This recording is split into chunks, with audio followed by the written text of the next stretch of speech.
I'm here with Chris Brett, who is going to introduce himself. Yeah, hi there. I'm Chris Brett, the lead agribusiness specialist with the World Bank.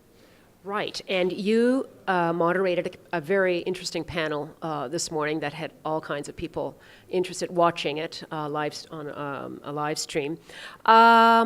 I'm going to actually get you to sort of talk a little bit about some of the things that you talked about in that panel, which is how can private sector and the public sector work together to improve the situation that we have with so much deforestation and improve the climate picture through reforestation? No, that's a great question. I mean, in that session we just had this morning, we found a really good, lively debate between the public and the private sector.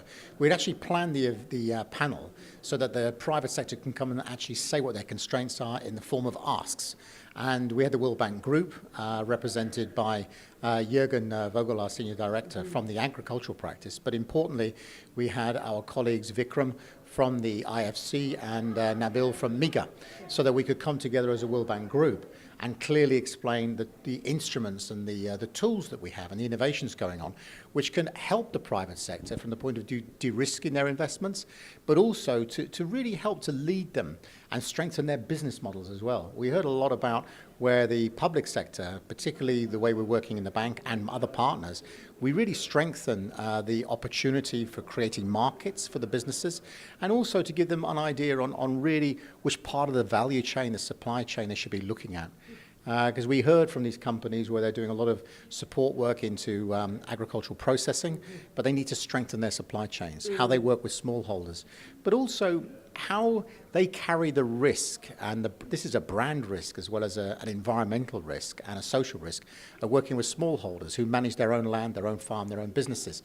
But they've really got to get the capacity to strengthen the smallholders across. So it's been an exciting session, a lot of good ideas, a lot of good innovations, and we're hoping to encourage there'll be more investment coming into those supply chains.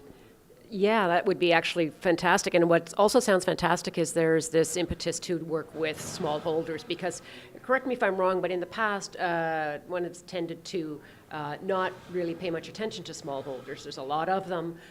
They're generally poor people living in rural areas, and so it's also hard to get to them.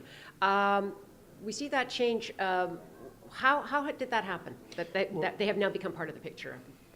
I think that's really important. I see smallholders as a critical value for bringing forward not just our food crops, but also these important niche crops as well.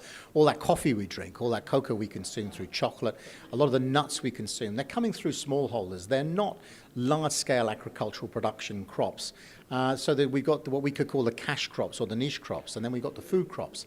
And we're seeing constantly now, as people invest in the agricultural value chains and food supply chains, they invest in processing. So as they invest in processing, they have to have a supply. They have to be able to build those supply chains and procure. And they realize it's not enough now just to turn around and say, I'll build a processing plant, then I'll buy. They've got to get involved in supporting that supply chain. Otherwise, they won't have enough product. They also are realizing now the environmental and social responsibilities of strengthening those supply chains so that we can de-risk the issues of deforestation, because at the end of the day, we are all here to build a much more productive agricultural system on less resources. That's our real goal. And when we are now talk about this landscape approach, companies realize that if they're involved in cocoa or coffee or cashew or maize, they are actually a big player within that landscape, and they have to look bigger than just their primary responsibilities. And I think that's what's changed. Right, and so what do you think the takeaway was for the investors, for the private companies or corporations that were here, that were listening to the discussion and asking questions? What do you think their takeaway was after your panel today? I'm going to be a little bit bold there. So I think one of the most key takeaways is that we really talked a lot about externalities. And what that really means is what the environmental, what is the social impact these companies have.